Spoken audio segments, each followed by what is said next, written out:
que dejen sus máquinas, que me atiendan, porque voy a hacer preguntas y voy a pedir respuestas, ¿sí? Entonces, ustedes que tienen las pantallas los pueden también hablar, ustedes allá atrás también tómenlas para que no les interrumpa. Y vamos a hacer la primera aproximación teórica, digamos así.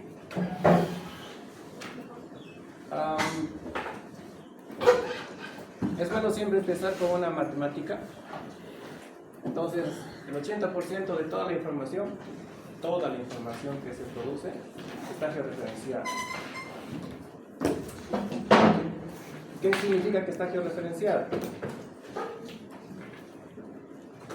¿Hemos hecho georreferenciación o todavía no? Sí. Sí, hemos hecho. Hemos hecho. Sí, hemos hecho. ¿Y qué era georreferenciar entonces? Bueno, que las coordenadas de nuestro plano, pues, de nuestro gráfico, coincidan, digamos, con las coordenadas del sitio en el cual estamos emplazando. Sí, en esencia es eso, ¿no es cierto? En escala, tamaño, coordenadas. Las coordenadas principalmente. Asignar coordenadas a un plano, ¿sí? Eso es georreferencial. ¿Y por qué es importante que todo esto esté georreferenciado? Porque así nos permite tener un control y posteriormente la gestión del territorio, ¿no es cierto? Que es lo que estamos trabajando nosotros. De todas maneras, cuando entramos, no sé si se han hecho esta pregunta ustedes ya, pero tendríamos que tratar de entender qué es sistema, qué es información y qué es geográfico y qué significa todo eso junto. Muchas personas creen, o tradicionalmente se cree también, de que el SIG es el ArcGIS y así otros programas de computación, ¿no es cierto? Vamos a tratar de hacer algo de QGIS este año, nos han exigido los estudiantes, pero el QGIS es otro programa, ¿sí? Pero si hablamos de SIG, tenemos que tratar de entender todos esos conceptos. ¿Qué es un sistema, por ejemplo? Empezaremos por ahí.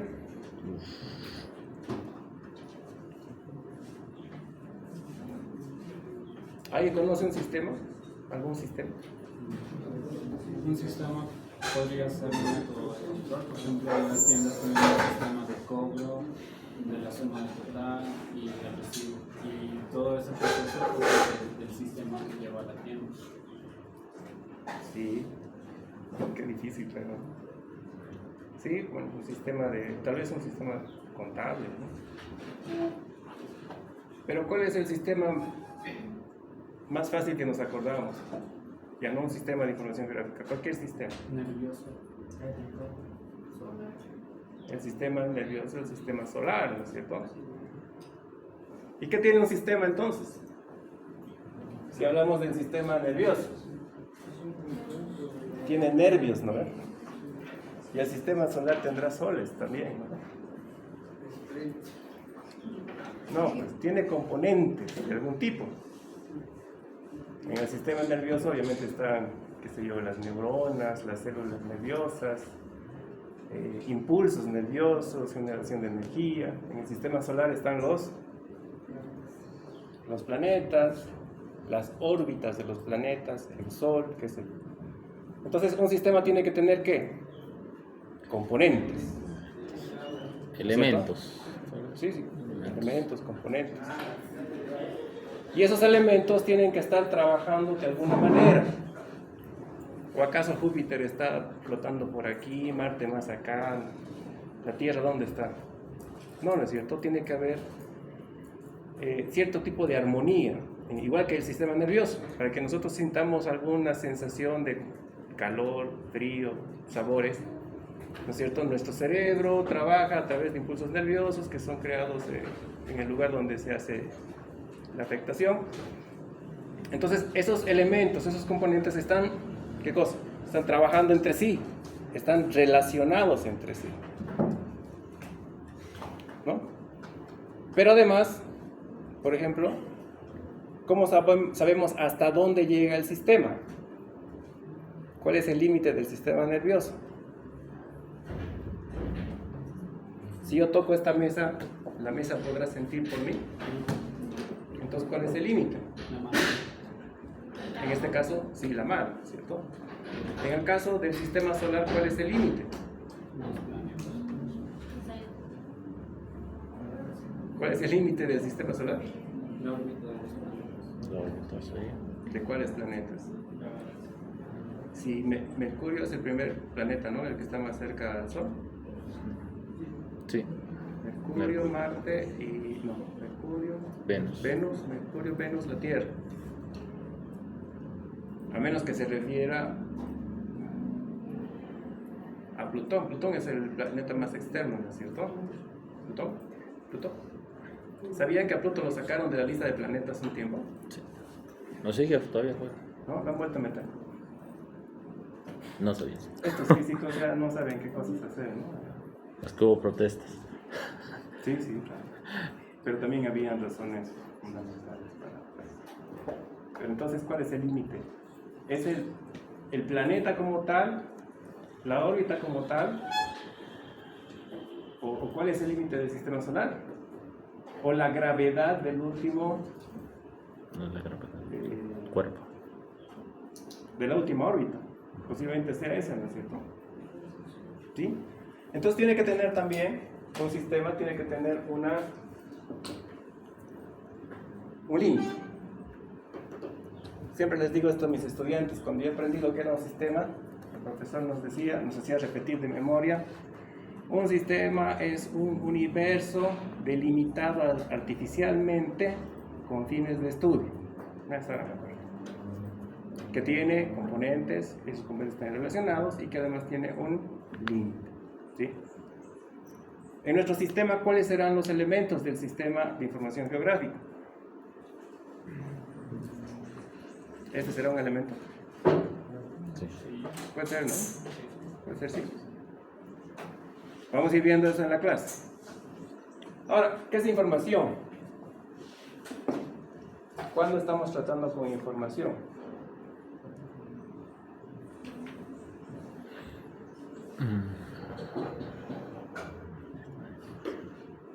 Si yo le digo, Valeria, deme información de su compañero de atrás. ¿Lo conoces? ¿Se llama Juan? Sí, lo conoces.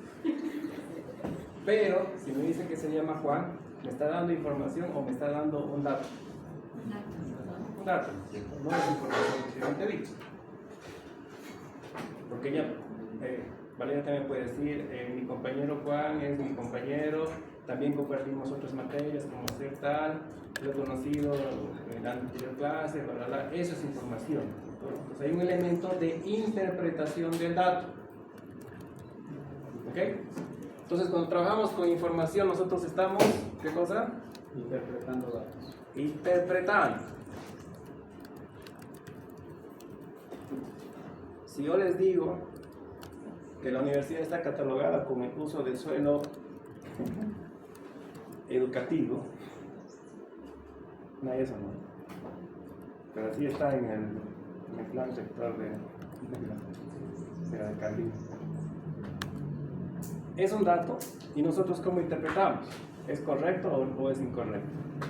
Tal vez no sea completamente incorrecto, pero puede ser, digamos, una interpretación limitada. Pero de todas maneras estamos interpretando, ¿cierto? Porque puede ser educación superior, educación inferior, educación posgradual, qué sé yo, muchas clases de educación. ¿Ya? ¿Y qué es geográfico? ¿Qué es la geografía? Como todas las IAs,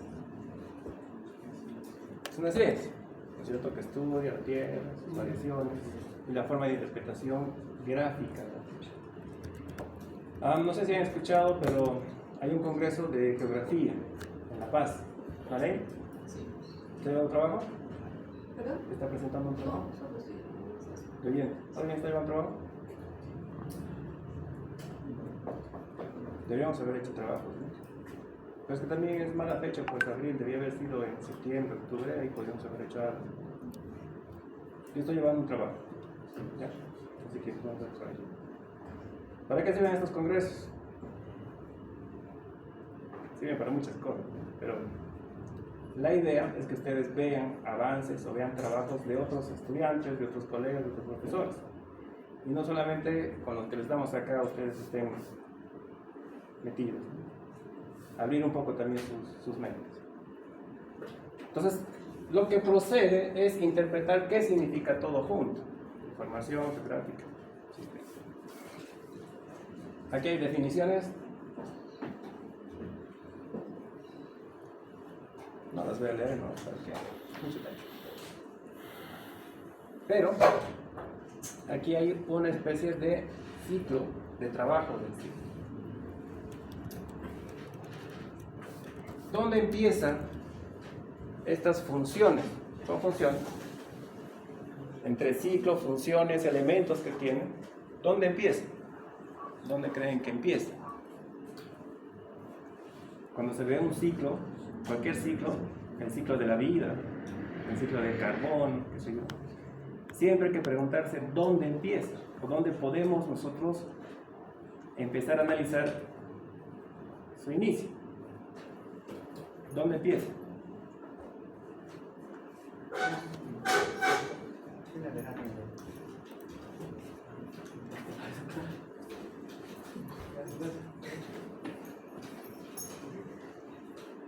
¿Dónde empieza?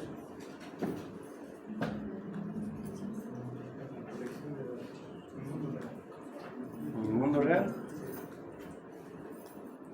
Vamos viendo primero los elementos externos, que son más o menos como componentes. El análisis de datos, los usuarios involucrados, la validación de la información, el levantamiento de la información, las fuentes y manejo. ¿Cierto? Ahora, como funciones o como elementos constituyentes tenemos el mundo real. ¿A qué nos referimos con el mundo real? ¿Habrá un mundo irreal? ¿Dónde? ¿Cuál? No, eso también es real. Second Life. Second Life. ¿Ese es un juego? ¿Cuál? Ah, todavía está. Está por desarrollarse, ¿no? Todavía está. Second Life está más avanzado. Pero ese era un juego. Es un mundo virtual, ¿no? Digamos, pero, por ejemplo, una experiencia que conocí Second Life en el 2008. Y, por ejemplo, una cadena de hoteles ha construido el hotel virtual en Second Life y la gente con sus avatares lo disponía y han puesto sus sugerencias, quejas y todo lo demás, y todo eso después para construir el hotel real. O sea, es interesante. Ya. Pero para nosotros el mundo real, aterrizando en la materia, tiene que ver con, por ejemplo, si nosotros vemos esa imagen que está ahí atrás y tenemos que trabajar con agua, ¿cierto? Entonces, identificamos ahí una laguna. ¿Ven la laguna? La laguna Larati, que está más o menos tapada con una de las cortinitas. Esa mancha negra es una laguna. Esa imagen creo que es del 2014, 15, hace 10 años, o sea, podemos hacer un análisis multitemporal después, ¿no? Para ver si la laguna ha desaparecido o no. Entonces, de donde nosotros levantamos nuestros datos, viene a ser el mundo real. Colección de datos, entrada de datos, consulta para el manejo de datos, transformación, modelamiento, para finalmente llegar a este punto. Y aquí ya les doy un tip del trabajo de los IGEOs. Todo lo que se hace en sí es para que otra persona critique. Su mapa está feo, los colores no me gustan, esta línea que puso está mal. ¿Por qué? Porque esos que critican, ¿no es cierto?, van a tomar la decisión informada en base al mapa que nosotros vamos a mostrar. En este primer nivel, bueno, los únicos que vamos a criticar somos nosotros. Yo en esta primera instancia y luego el profesor de taller. Cuando sean profesionales, ¿quiénes van a criticar? ¿Quiénes van a tomar las decisiones sobre la información que ustedes van a producir?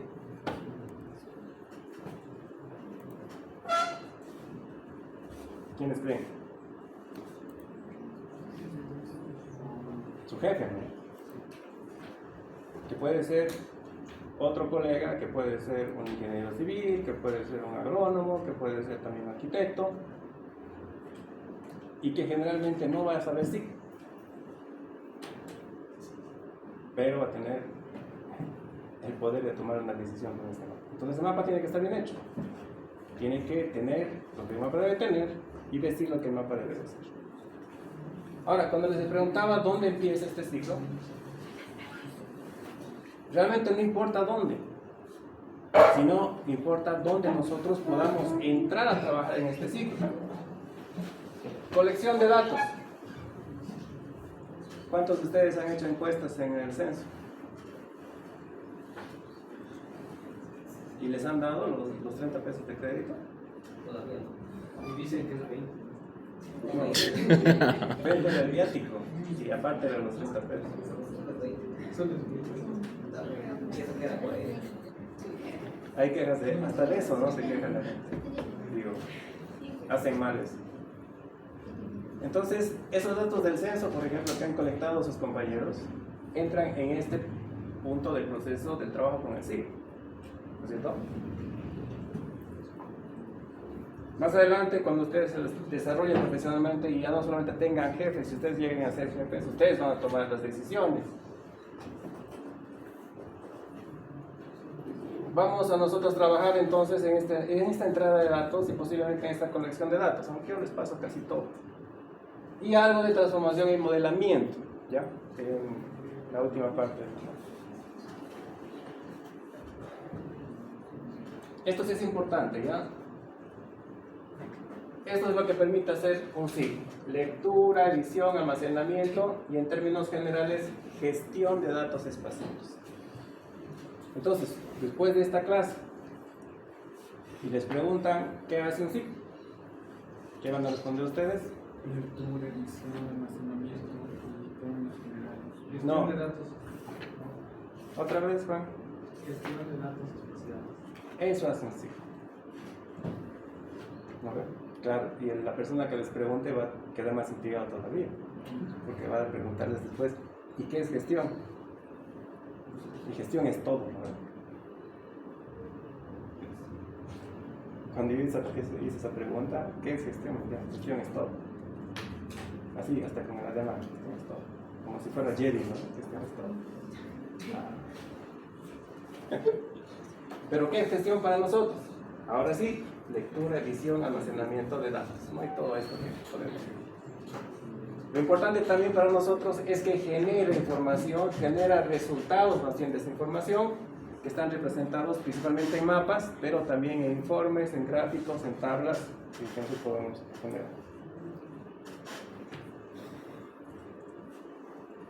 Entonces, un SIG integra información, ¿ya? Podemos tener información. Han visto ustedes en la primera tabla de Digita. En la tabla del manzano teníamos uso, teníamos el nombre del dueño, teníamos ocupación. Sí, ¿no?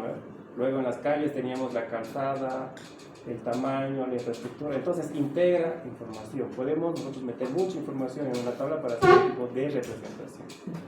Integra tecnologías. René, ¿ya hizo arreglar su computadora? ¿Qué marca era? MSI. No ha venido el Henry, ¿no? El Henry tiene una Victus. Bueno, también. Entonces, cuando hablamos de tecnología, en gran parte de la integración de la tecnología, hablamos de las computadoras que utilizamos. Obviamente, mientras más capacidad hay una Asus también, ¿no? Usted también tiene una Asus, ¿no? ¿Bien? Sí. ¿Cuál es la suya? Zenbook. Zenbook. Buenas máquinas. Por eso yo les digo que a estas maquinitas hay que tratarlas con cariño, ¿no? Finalmente nos ayudan y están vivas con nosotros desde el 2010, así que... Pero imagínense, tenemos la computadora para procesar, pero también tenemos, ¿qué cosa? Que es lo que en esencia manejamos un software. Y a la par de que las máquinas van evolucionando, también evolucionan los software, tienen mejores capacidades, mejores capacidades de procesador matemático, procesador lógico y todo eso. Integrador de personas.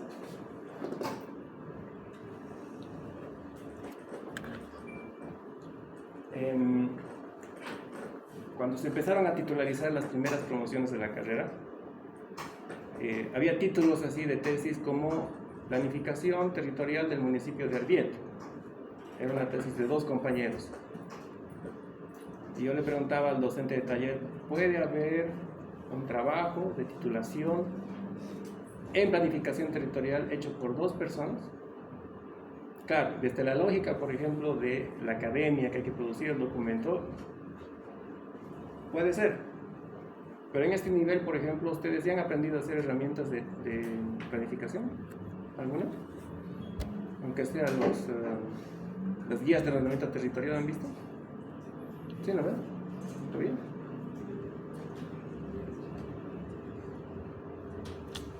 Bueno, pero por lógica, la planificación no puede ser hecha por 1, 2 o 3 personas, ¿no? Porque se limita el conocimiento. Se ríe. No, es que el PTDIL al final lo han hecho 4 personas. En el documento han firmado 14, ¿De pero qué año? del último. ¿Del 2018?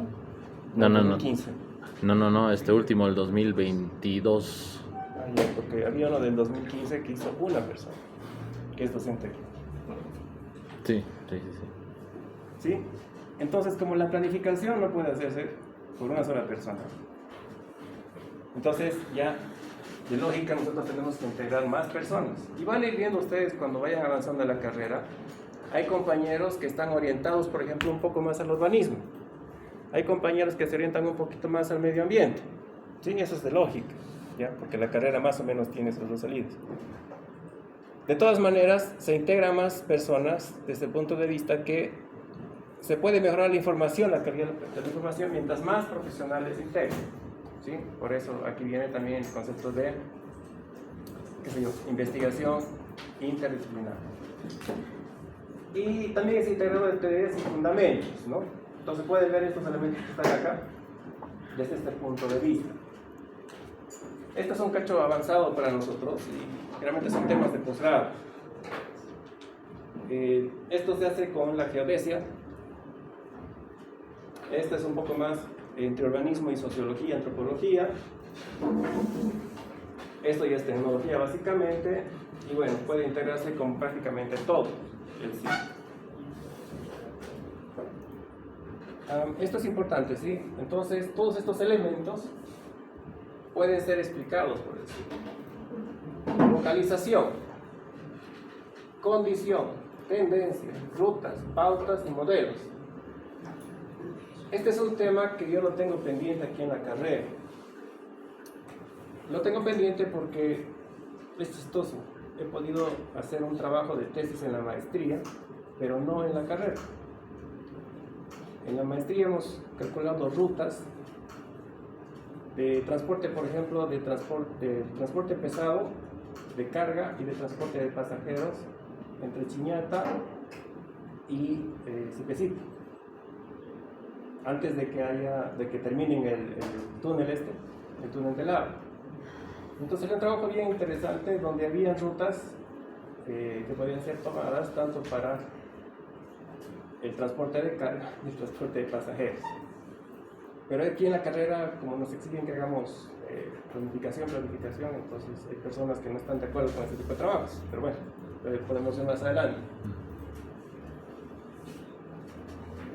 También hicimos un trabajo con una compañera, Olivia, sí, hace buenos años, acerca de cómo el cambio de uso de la tierra aquí en el municipio había condicionado, por ejemplo, cambios también en el crecimiento urbano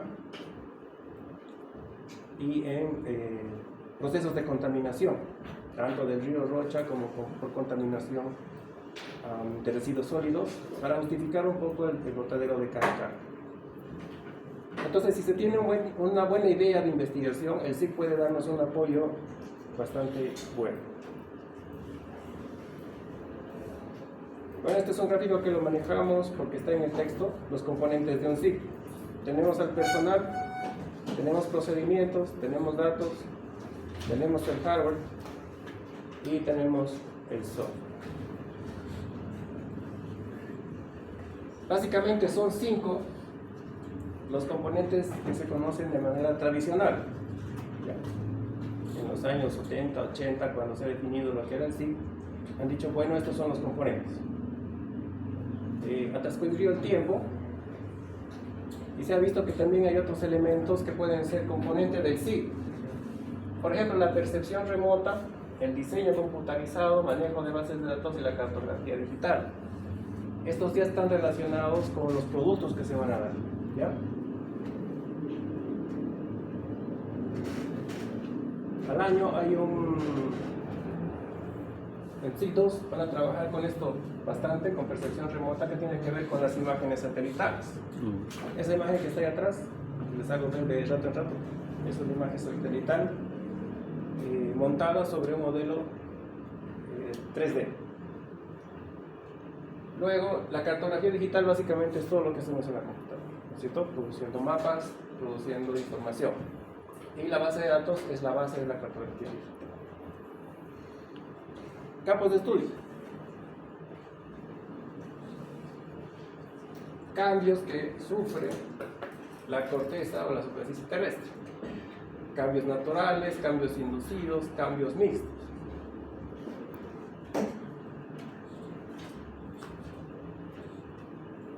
Esto es algo que se trabaja mucho, ¿ya? El cambio de uso de la tierra. Pero entender el concepto de uso de la tierra es un poquito complicado.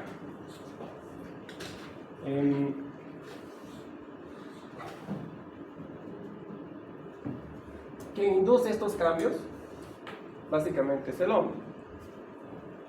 En los últimos años, por ejemplo, en nuestro país, si hablamos a nivel de Bolivia,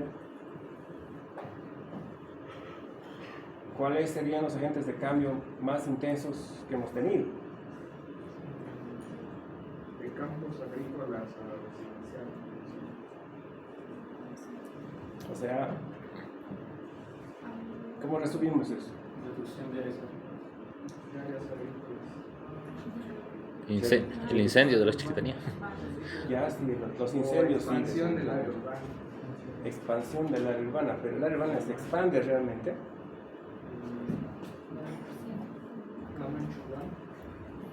La mancha urbana.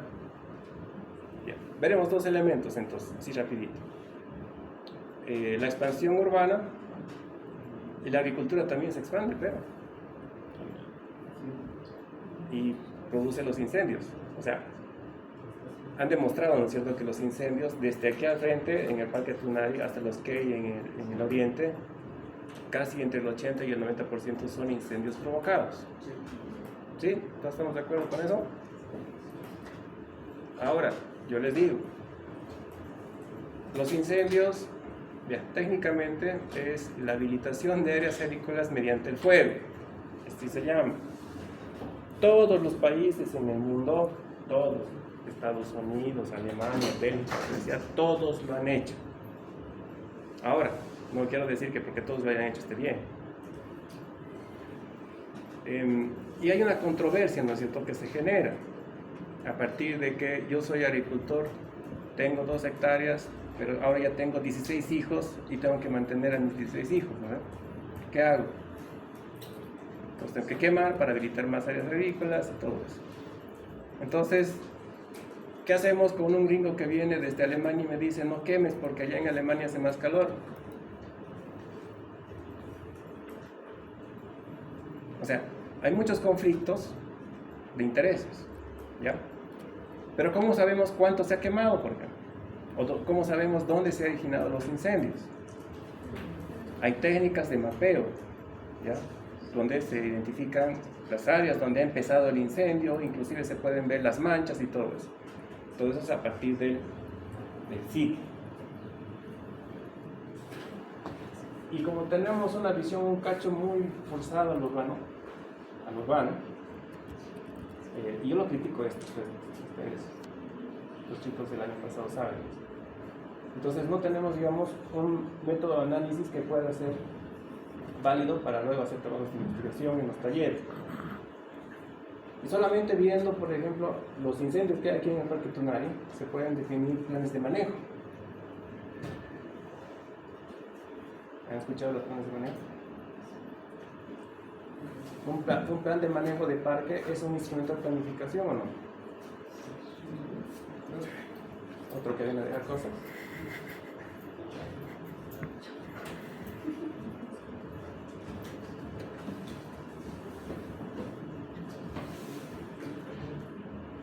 Y así podemos ver cualquier elemento, ¿ya? La minería. Tenemos un mapa de áreas mineras aquí en Cochabamba, de concesiones mineras de Cochabamba. Debe haber. Debería haber, ¿no? Tal vez lo tienen en el Ministerio de Minería, qué sé yo. Pero sí, top secret debe ser. Sí, claro, porque se venden también. Entonces a veces venden 2, 3, 4, 5, 30 veces la misma área minera. Hidrología. En la carrera debería haber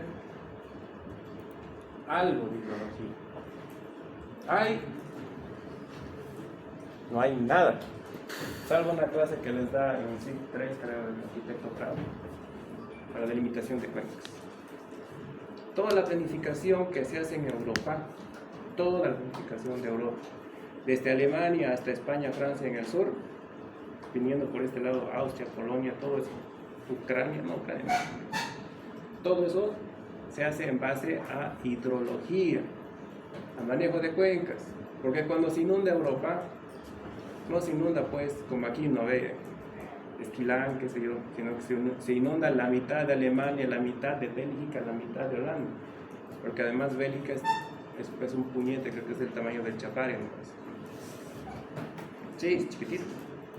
Entonces ya ellos han llegado a la conclusión de que tienen que hacer un manejo integrado de cuencas. Ya no planifican por país, cantón, ciudad, no. Manejan a partir de la cuenca. ¿Qué pasaría si nosotros haríamos ese tipo de planificación aquí? Un plan de manejo de la cuenca del río Rocha, por ejemplo. Para empezar, garantizaríamos agua para toda la cuenca, no solamente para Sacaba, no solamente para... Porque así son nuestros planes de manejo, ¿no es cierto? Exacto, hace cada municipio su plan de manejo y cada plan de manejo más malo que el anterior. Pero aparece el MAFRE con sus 600 millones, contrata camiones y arregla todo, ¿no? Hasta la siguiente lluvia. ¿Hasta qué hora es la clase, chicos? Hasta las 2. Muy bien.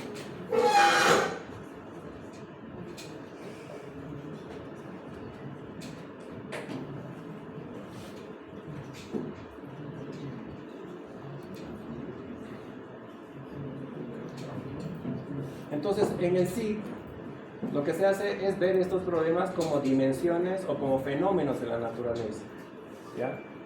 En vez de decir son cosas que pasan, ¿no? Vamos a decir son fenómenos de la naturaleza. Ayer ha vuelto a llover. ¿Qué ha pasado ayer? Otra vez Colcapiba inundado, ¿no? Y lo más chistoso es que Colcapiba tiene planes o mapas de inundación, de riesgos, y tiene su mapa de inundaciones. Pero ¿qué es lo que pasa? ¿Dónde falla? En la ejecución, en la gestión. El tomador de decisión, ¿no es cierto? ¿Dónde estaba el tomador de decisión anoche? Entonces, pero tampoco voy a estar ahí midiendo con reglas, ¿no? Que el río suba o no suba, pero bueno, entonces ahí vienen los sistemas estos de alerta temprana, por ejemplo. Pero la verdad es que con la canalización que han hecho, hay canalizaciones que son terriblemente absurdas, ¿no? Canales de 20 metros han reducido a ¿cuánto? A 2. 2, 1,5, entonces ahí... Claro, tampoco es que lleva todos los años como está lloviendo este año. Este año tenemos un año de lluvia bastante fuerte, ¿no? Pero hay que tomar en cuenta esos elementos. Algunas aplicaciones entonces para ir terminando la clase.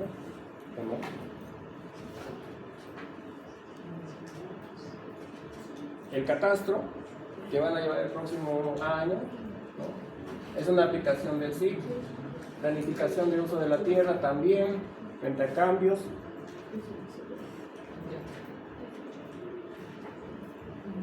Modelos de simulación, modelos de erosión.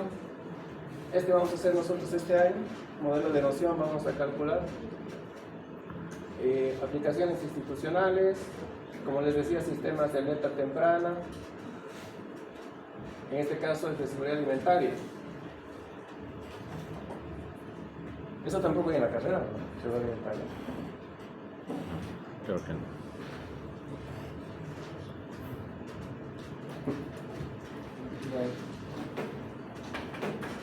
Entonces, si volvemos otra vez a lo que es nuestro SIC, lo primero que hace un SIC es visualizar. ¿Por qué? ¿Qué es lo que visualizamos? ¿Qué es lo que vemos del SIC?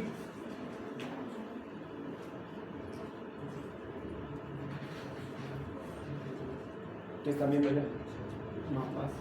Un mapa, ya sea impreso o ya sea en la computadora. Pero lo primero, cuando hablamos de SIC, tiene que ver un mapa. Un profesor de aquí de la facultad, un día estábamos discutiendo y me decía, no, pues lo que pasa es que yo no sé manejar SIC. Entonces hay cosas que no entiendo. Pero ¿y entonces cómo hace esto? No, yo solamente tengo estos esquemas y me saco unos esquemas de bien hechos, de bonitos, una presentación exquisita y solamente hecho con gráficos, ni siquiera con colores, nada.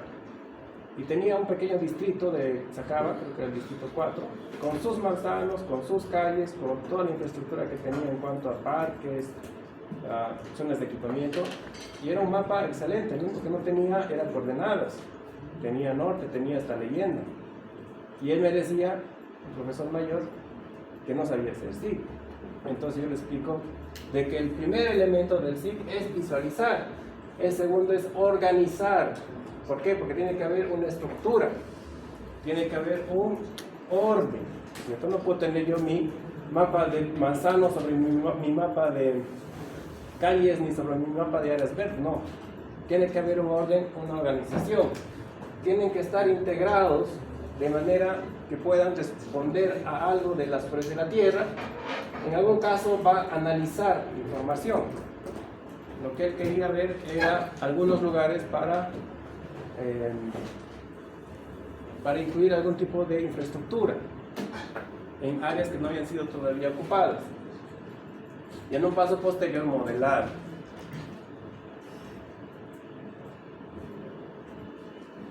Ahí no, vamos a ver eso más tarde.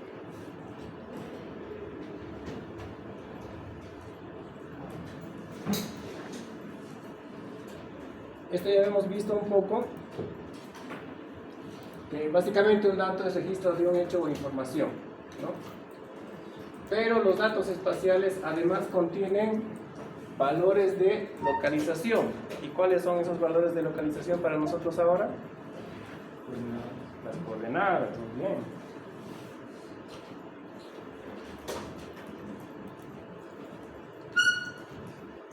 Y lo que algunos no creen es en la calidad de los datos espaciales. O sea, un mapa tiene que tener ciertos niveles de calidad para presentarse.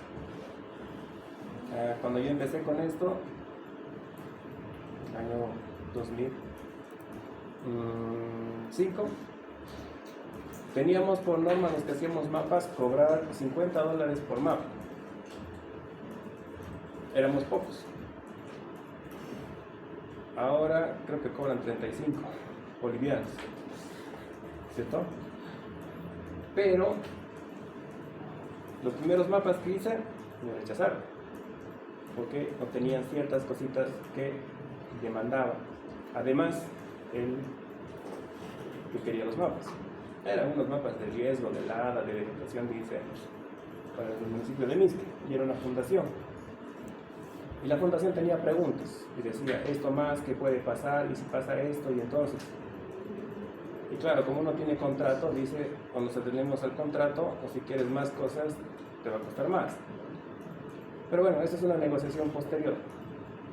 De todas maneras, ¿quién define la calidad del mapa? O la calidad de los datos espaciales. Hay normas.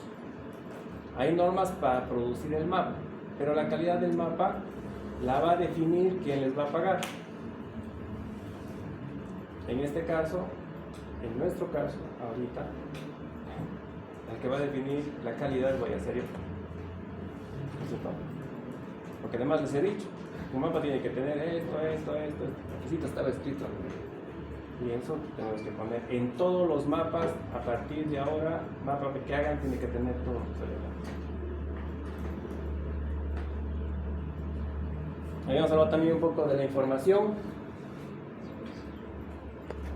Y ya no quiero entrar tanto a esto del conocimiento, pero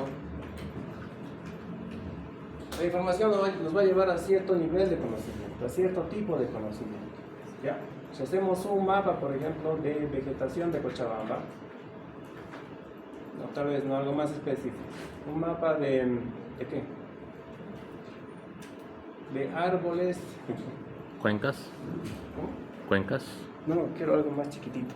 Más arbóreo. De árboles. Un mapa de árboles exóticos, mapa de árboles exóticos del municipio de Cochabamba. Podría ser igual vegetación alta y baja. ¿Cómo? Vegetación alta y baja podría ser. Defíname qué es vegetación alta y baja. Hay un dicho que dice, ¿no es cierto? Todos somos esclavos de nuestras palabras y dueños de nuestros pensamientos. ¿Me has escuchado eso? Yo no voy a escuchar. Pero no, está bien, entiendo lo que usted dice con relación a vegetación alta y baja, pero ahí podríamos hablar, por ejemplo, de matorrales, de arbustos, de árboles, aunque el tamaño no es precisamente un parámetro. Ya, está bien, muy buena pregunta, pero esos son también términos que se pueden utilizar. De todas maneras, si tenemos, digamos, un mapa por especies, todos se han llevado biodiversidad, ¿no? Ecología, entonces, ¿qué árboles básicamente encontraríamos que sean exóticos? Los pinos, los eucaliptos, jacarandá. ¿Jacarandá exótico o es nativo? Nativo. ¿Cómo se llama?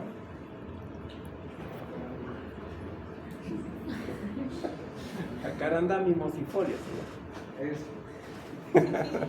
Lo tenía en la punta de la lengua, ¿no? No se olviden que soy biólogo, sé de esas cositas. Sabía, ¿no? ¿Qué más exótico hay? Los alisos. Aunque alisos también creo que son nativos. Los paraísos. Los paraísos son exóticos, ¿no? Entonces, todo eso nos va a llevar a un cierto nivel de conocimiento. ¿Ya? En realidad, cualquier mapa que vayamos a generar nos va a llevar a un cierto nivel de conocimiento. Ya, esto es importante. Todo lo que almacena un SIG se resume en dos elementos: la información cartográfica y la información alfanumérica. Cuando hicimos la práctica digital, teníamos nuestro mapa del manzano y nuestro mapa de las calles, ¿sí? Teníamos los mapas. Entonces, ¿cuál de estas dos es el mapa? ¿El mapa será alfanumérico? Es cartografía, ¿no es cierto? Porque ustedes ya han leído que es la localización de los elementos, que tiene además conectividad, continuidad e inclusión. Y la parte alfanumérica será, ¿qué cosa? Las tablas, ¿sí? Las tablas y todos los atributos que nosotros podamos colocar. Ahora, la ventaja de los SIG y la ventaja especialmente del ArcGIS es que podemos trabajar con capas. Entonces, teníamos el mapa, hicimos mapa de puntos, hemos hecho, ¿no? Mapa de puntos. Hemos hecho de líneas las calles, de polígonos el manzano. Ya, esto lo muchos. Y también teníamos como tercer elemento la imagen. Y tal vez como un cuarto elemento teníamos la imagen de Google Earth. Jorge, ¿usted ha puesto la imagen de Google Earth? Muy bien. Entonces teníamos 4 capas, ¿no es cierto?, en nuestro GIS. Y utilizar las capas es realmente una ventaja muy grande.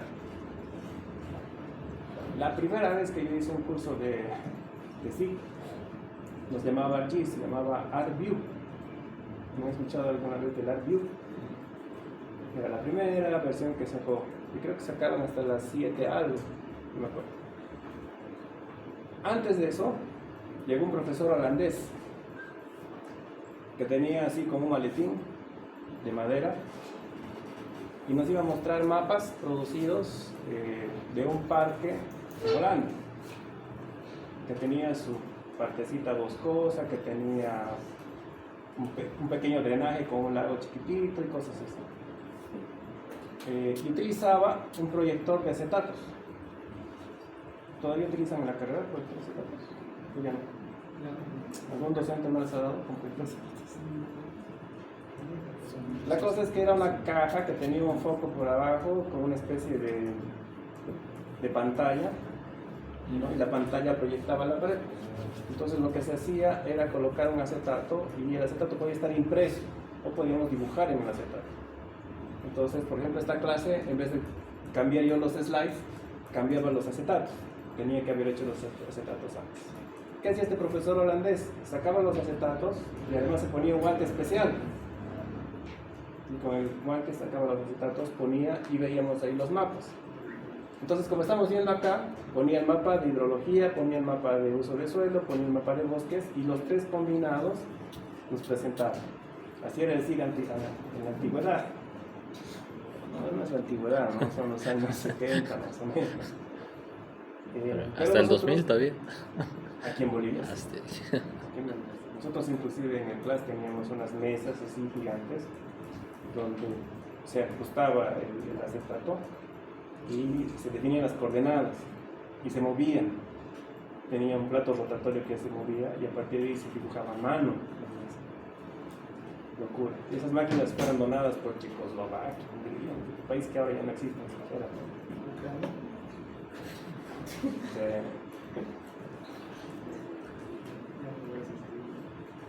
Entonces, entrando un poquito más a lo del modelamiento, aquí yo creo que podemos quedar después.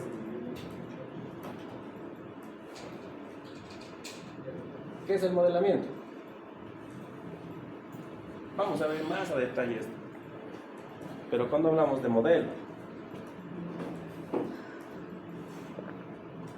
cuando hacemos un mapa, básicamente hacemos un modelo, ¿no es cierto? Hemos hecho el mapa de manzanas, o de ese manzano, manzana 89.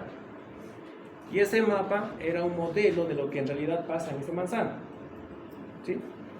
Entonces, ¿qué es un modelo? ¿Qué es el modelamiento?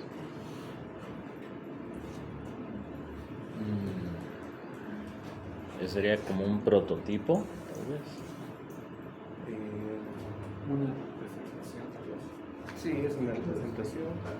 No tanto un prototipo, porque es más concreto.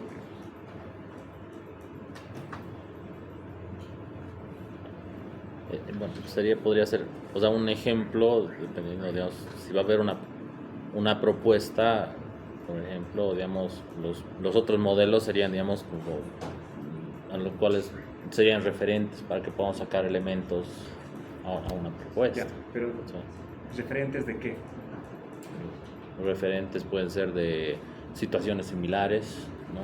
a un mismo Ya. problema. Ya, está bien. Este es el proceso. Esto es el proceso. Si yo quisiera hacer modelo de fisiculturismo, a mi edad tendría que pasar por un proceso de modelamiento. Gracias. ¿Cuál es su nombre?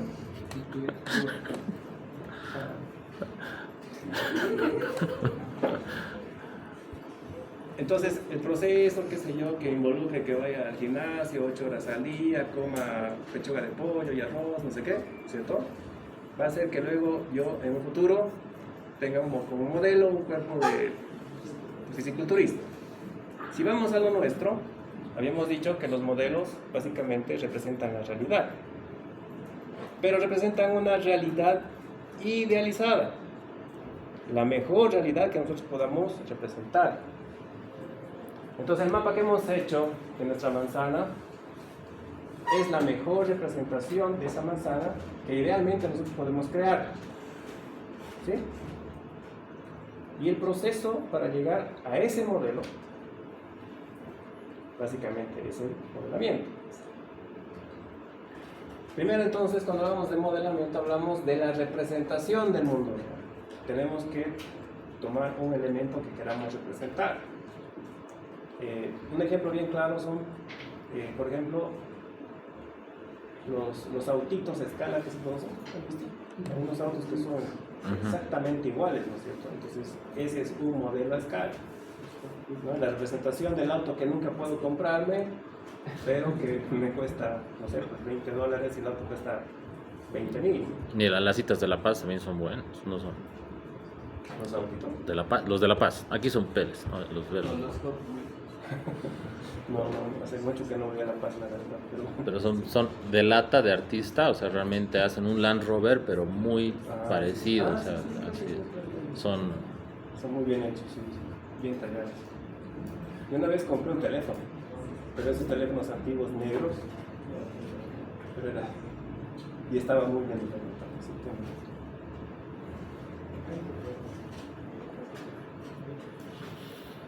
Ya, entonces más o menos hemos entendido lo de modelamiento y terminaremos con esto. Entonces, el modelo es la representación de una parte del mundo real y tiene características comunes con el mundo real, ¿cierto? Puede ser realmente... ¿Está hablando por teléfono? Dígale que no está. Entonces, el mapa es una representación espacial en escala reducida. Una base de datos es un medio de almacenamiento con considerables cantidades de datos interrelacionados. Los mapas y las bases de datos en el ámbito SIG se consideran modelos estáticos o dinámicos. El mapa es un modelo estático, el mapa. Pero cuando vemos una simulación, ya es un modelo dinámico. ¿Han visto alguna vez una simulación de algo?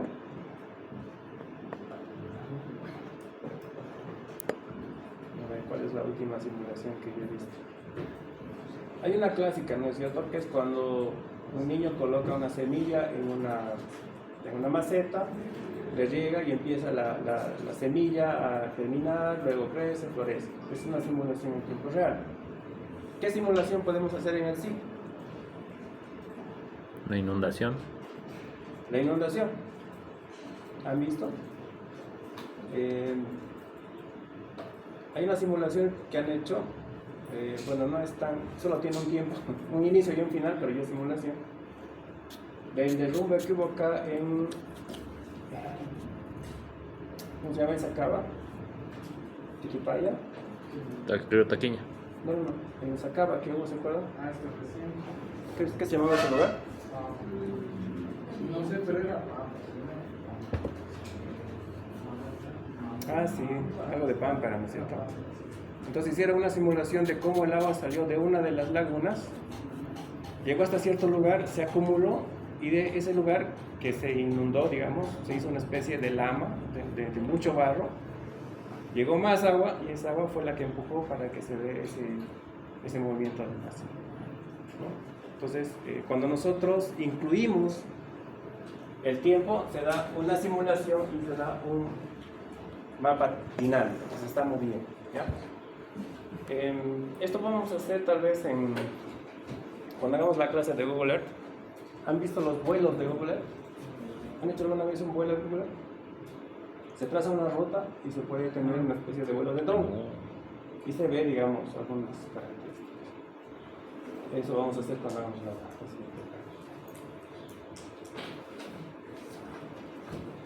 Hay más, pero bueno, esto ya es más teoría, ya lo hemos discutido.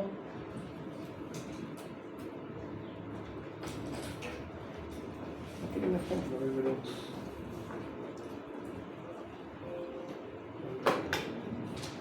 Bien. Entonces, esta simulación, este era un modelo dinámico simple, tenía que ver con 96 mapas mensuales, ¿ya? En un lapso de tiempo de 5 años creo que es. Y cada lugar de estos, o sea, este es un mapa de Oruro, y fíjense que se está modelando, ahí está, ese es el modelo de inundación.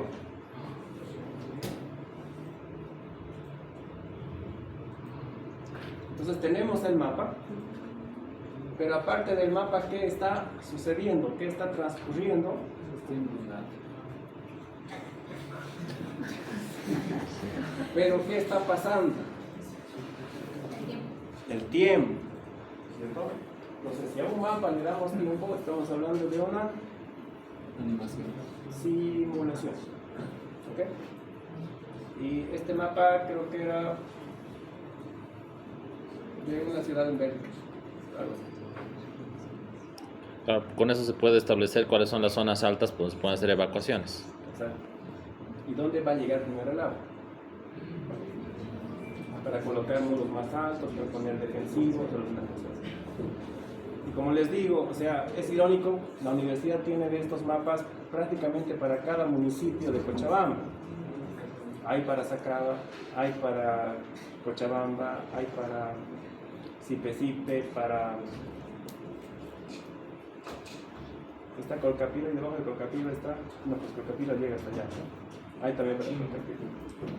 Pero no usan los del municipio, no toman la decisión de ver este mapa y decir, más o menos por aquí es donde va a haber la mayor afectación, entonces aquí colocaremos un defensivo o levantaremos el muro, qué sé yo, 50 centímetros, cosas por el estilo. No olvídense que acá es el primer lugar donde se está llenando, luego por aquí también por el rebalse, y bueno, por acá ya empieza a suceder. ¿Preguntas? Antes de ir.